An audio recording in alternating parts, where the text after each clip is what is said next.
So big bike ang gamit natin para makarga ng battery. Kami nasa Antipolo, traffic.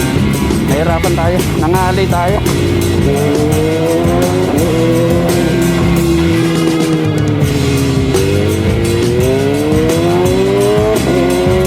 Pasok po, ang ganda na lang yes. Ito tayo sa Dunkin natin baso-baso. Ito yung view ng battery charger with voltmeter. Kaya nag-charge siya na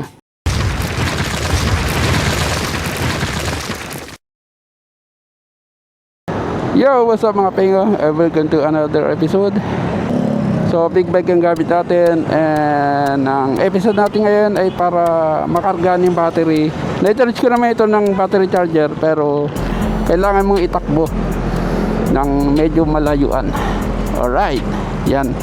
Ito yung attire ko mga pingo. Pang touring lang, pantalon, tapos rubber shoes, saka jacket, at naka tayo, yung helmet ko, L2 Dragon. Let's go. Tayo magra-ride na. So ang destination natin ay sa Buso-Buso,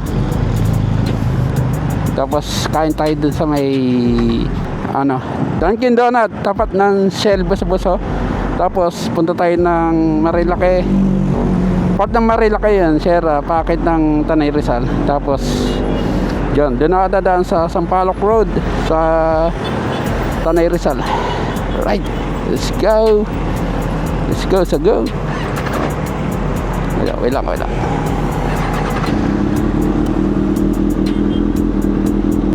Nasa traffic tayo kanina, 104, 103 yung ating temperature.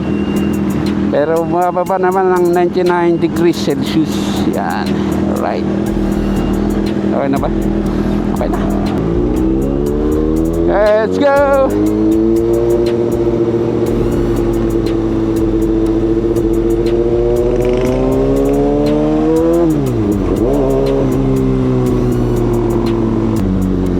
Kanina sa Antipolo, traffic. Nahirapan tayo, nangalay tayo. Ngalay yung shoulder ko, yung braso, tapos yung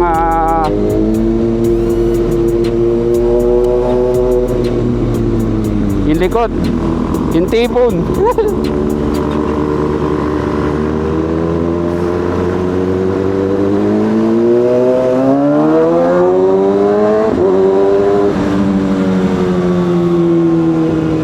Kapag traffic, napakahirap dito.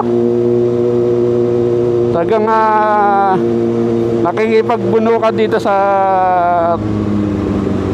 motor. Lumalaban.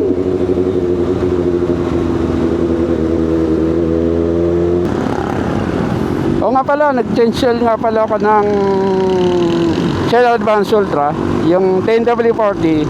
Okay yung shifting na, maganda. Yung first gear to second gear na quick shift, pasok, mapasok siya, walang sablay.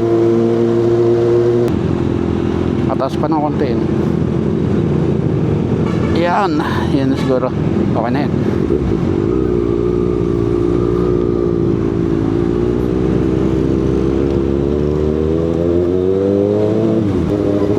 Yung plano ko chill lang, dahil hindi tayo naka riding pants, walang padded yung aking pantalon, walang padded yung jacket ko. Chill lang tayo. Importante makargan yung battery ko. Yun ang purpose ko dito. Gusto ko sanang mag Batangas, kaya lang ang tagal nating di nakapag-ride, and gusto ko munang masanay dito sa big bike. O second and third na gamit, or mag-ride ako, malaman sanay na tayo.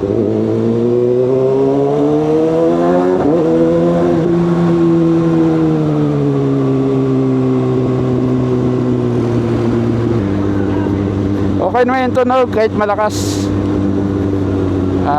Very maganda sa pandinig ko, sa ears. Swabe sa tenga ko.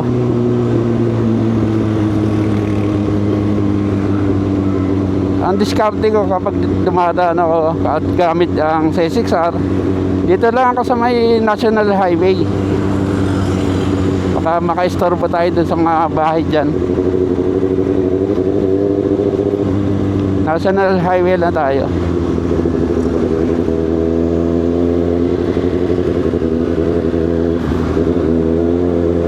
And then yung suspension nito, yung C6R, ako lang yung nag-adjust. Medyo matagal lang mag-adjust kapag ikaw mismo wala ka pang experience. Medyo kinakapa mo pa. Every ride tinitignan mo ko yung kung step siya. Kapag step siya hard or bumpy, kailangan mong bawasan ang rebound, kasi yung pag rebound mo medyo mabagal, kaya bumpy siya, medyo matigas.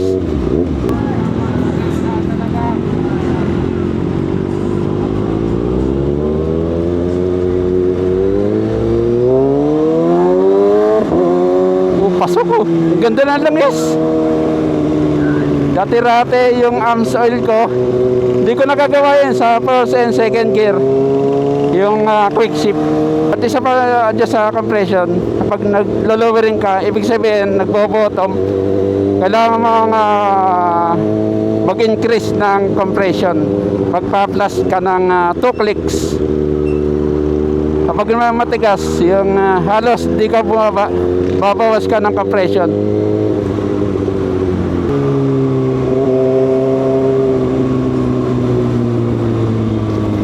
Grabe, nakaka-enjoy talaga itong C6R.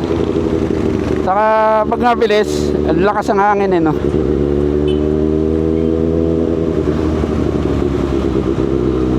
Kumbaga, napaka-presko pag nagmamaneho ko nito.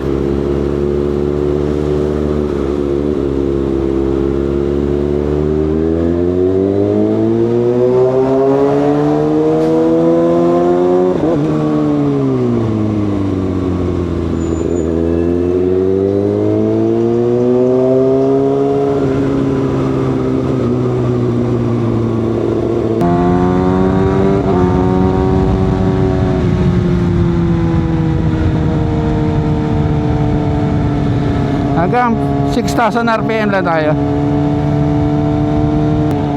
Mag-enjoy muna ako sa ride ko na. Sana hindi mahulog yung 360 ko.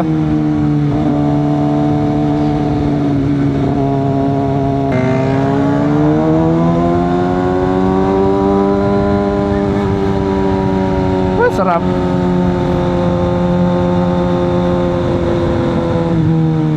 Ano nangyari dun?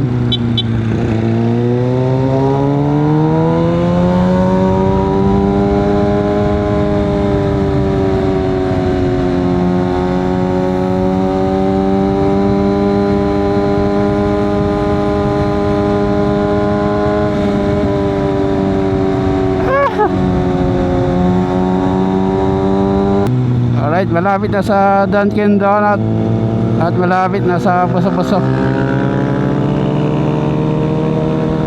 Gumalaw yata yung aking 360 camera. Nag-aalanganin tayo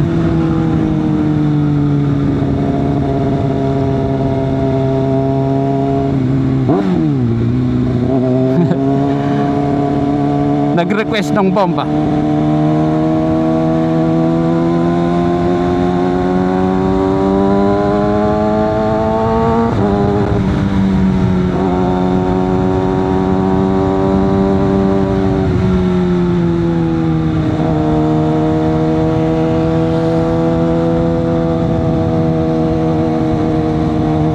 Very aggressive. No, you know, kaya ganun ako sa NMAX ko. Eto na, dito na tayo.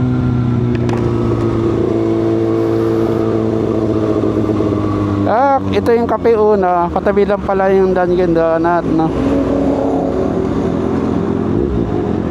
Drive to. Yun, alright mga pengyo, mga guys. Dito tayo sa Dunkin Donut Buso-Buso. And dito tayo sa taas. Order na tayo. Yan. Ito yung view ng Dunkin Donut Buso-Buso. May taas. Then doon ako nakapark. Yun ang motor natin. Basta yun ang view. Medyo maganda naman. Kita yung mga bundok-bundok doon. Ito yung order ko. Cold na kape latte. Dunkin Banwich. Cheese and ham. LS2 Dragon. Napakagan sa ulo. Nabigat yung motor. Dapat maganing helmet para less stress. Yan. Okay yung ham nila. Masarap. Ito, 75 pesos. 110 to. Panalo. Sarap ng ketchup.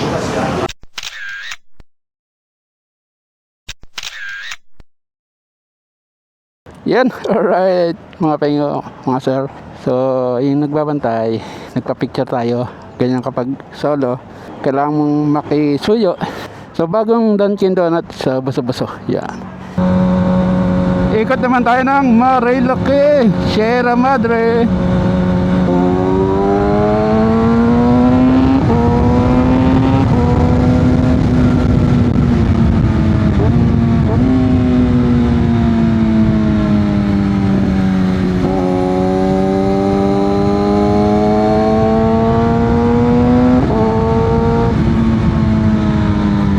Ang labot na shifting, bagbago yung langis, ano? Bago pa. Pag red din ng big bike.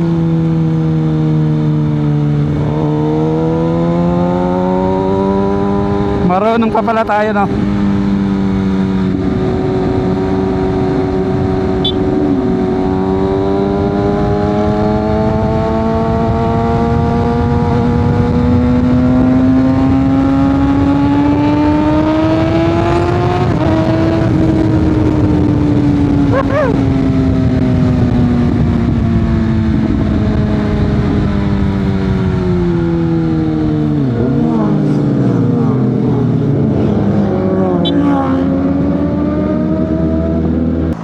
Kaya nga mamaya mag-aari tayo papataas gamit tayong 360 camera, tapos mamaya pag uwi magmutawas tayo dun sa may Shell Morong, sa may bangkal. Kailangan ko nang maghugas. 6 months nang walang hugas to. Pinagbahay ng mga gagambang maliliit.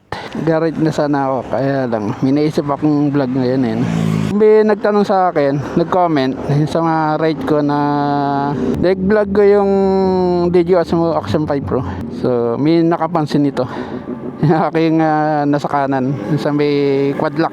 Ito ay battery charger with voltmeter.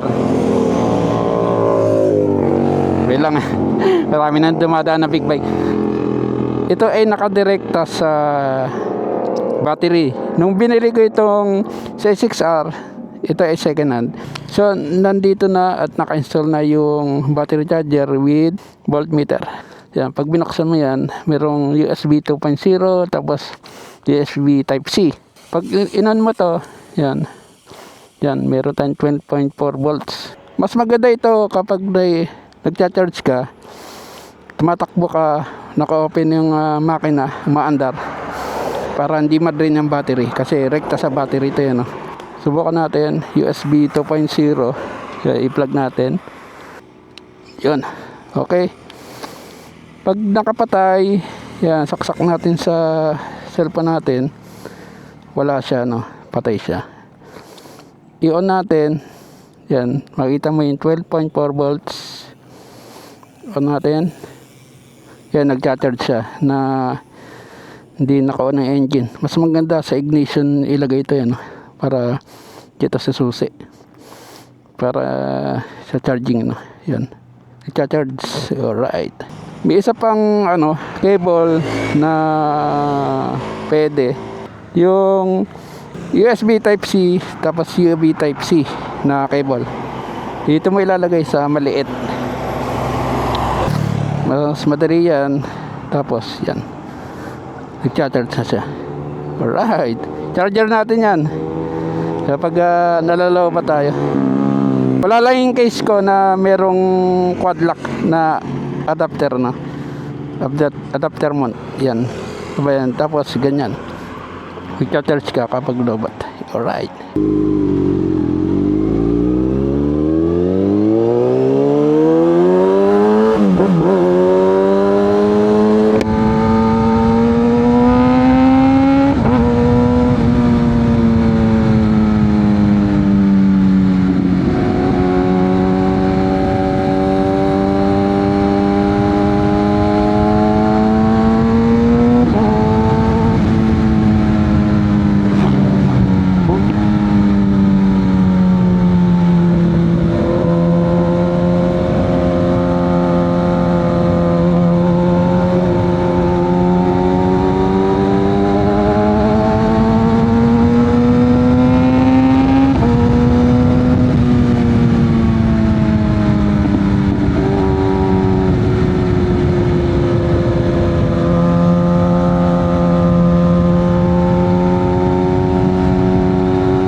Yes,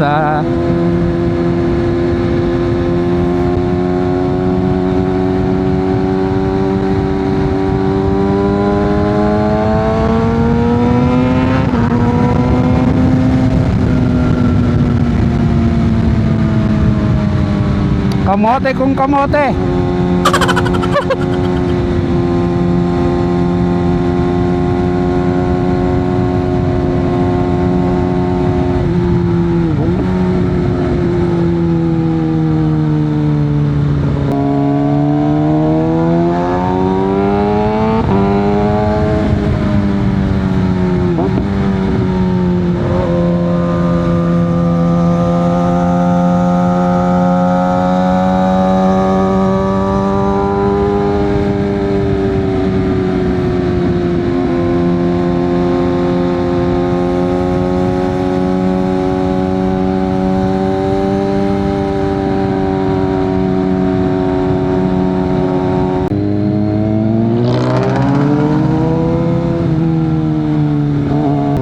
Danger zone. Sorry, nag-overtake ako. Maubos ang gas natin dyan. Pagsusundin natin ng roadside.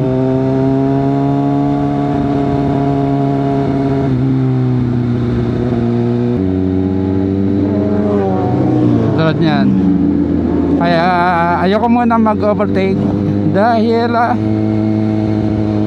nagsisiuwian na yung mga nag-ride. Marami tayong makasalubong.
Lat.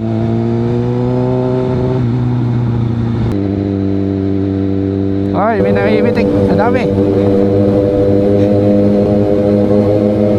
Wag lang si Mag-M Production. Chill ride lang tayo. Chill ride.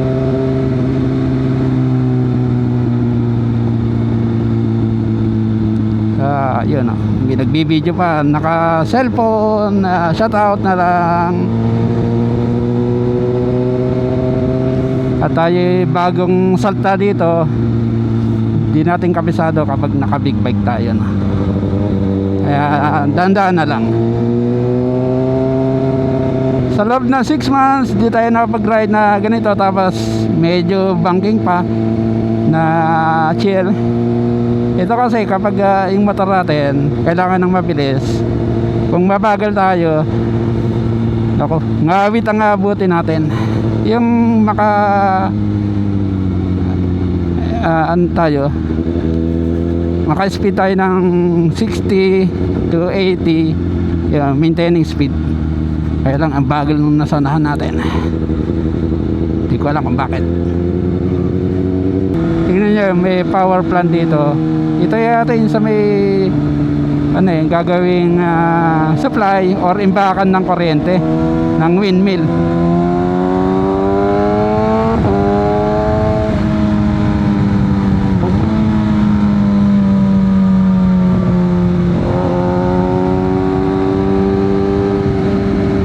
Hangalay na tayo.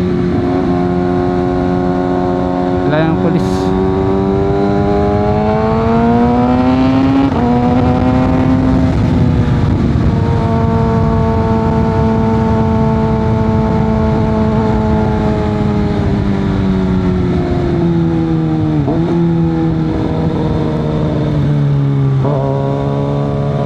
Sinong gusto matuto ng quick shift dito, no? May alikabok. Gutom ulit ako. Magkape Sicilia tayo para matest yung suspension ko, no?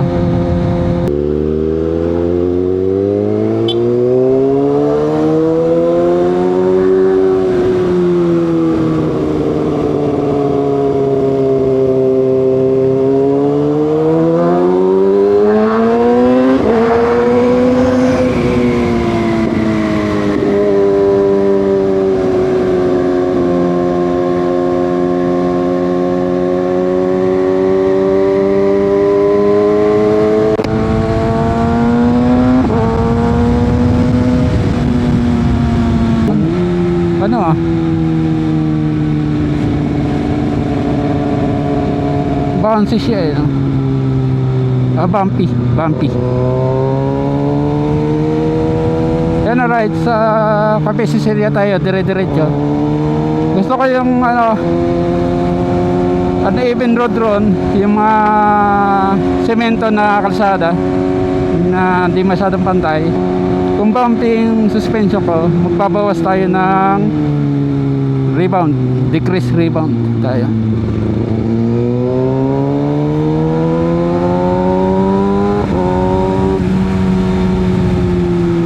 Sakit kapag rubber shoes ang gamit ko.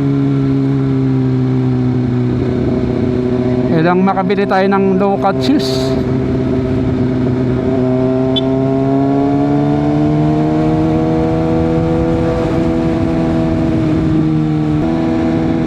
Kung marunong ka mag-speed dito sa big bike, kailangan marunong ka rin mag-stop or mabilis mag-stop. Kaya palagi on ba yung truck sa control. Bigay mo lang yung throttle nito, bilis na no? Tapos marunong ka mag downshift.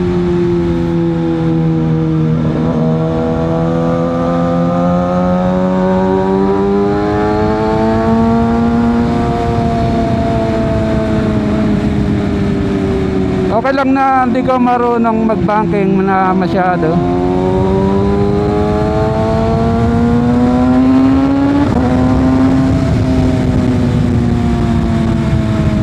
Basta marunong ka mag-throttle control.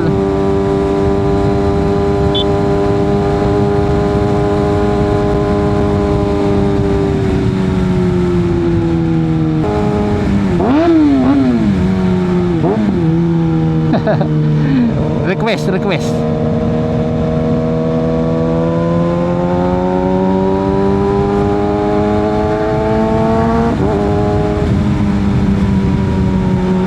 Alright, ito na yung tetestingin ko na hindi magandang kalsada. Kung bumpy ako,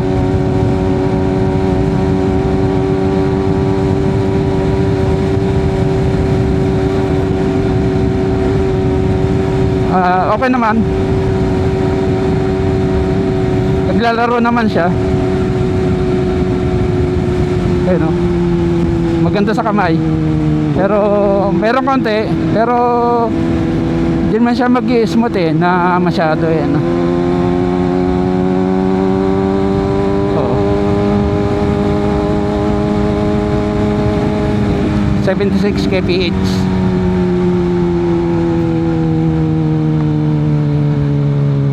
Wag lang masyadong bumpy.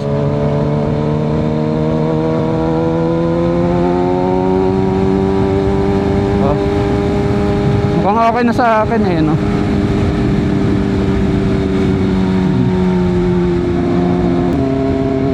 Ganun talaga pag nakatayo yung suspension, mabumpy siya. Pero kapag horizontal yung inyong suspension, mas maganda yun. Kaya gusto ko mag C900 o kaya C1000. C1000 masyadong mahal. Hindi pwede sa ano natin, sa sahod natin. Hindi malalim yung bulsa natin.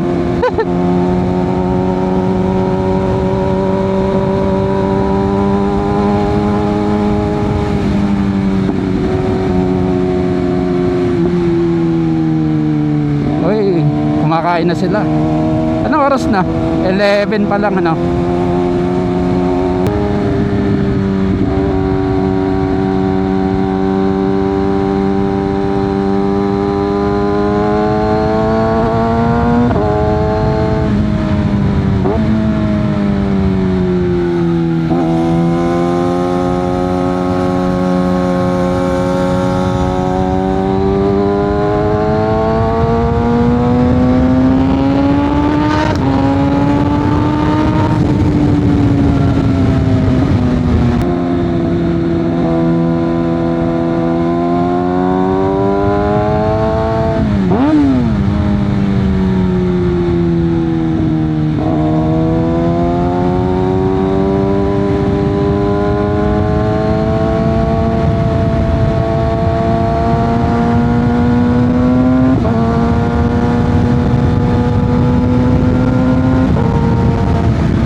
Pagod match.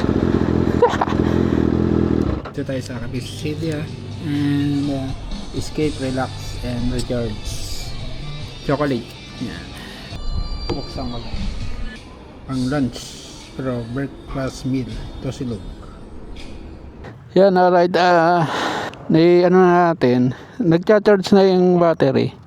Yan, 12.4, 12.6 na yung battery ko. Normal na. Yan na. Yun ang normal na voltage ng aking C6R.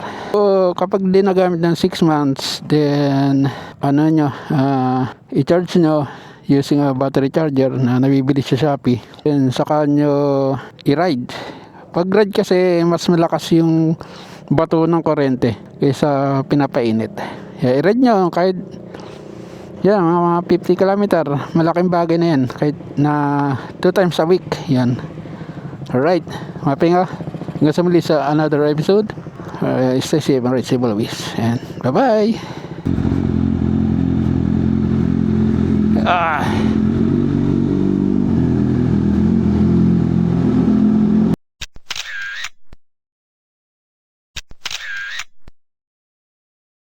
Yo, what's up mga pingaw? Bagong paligo. Luminis sa aking gulong. Kangina, libag to. At chain wax ko, yung pabras, yung top 1, tama ba? Top 1, chain wax. Matalsik pala sa mags. Konti. Kailangan pala pag naglagay ako, pupunasan ko. Kasi grabe yung speed ko, 120, 140. Yan, tumatalsik. Yan, bagong wash. Let's go. Uwi na tayo.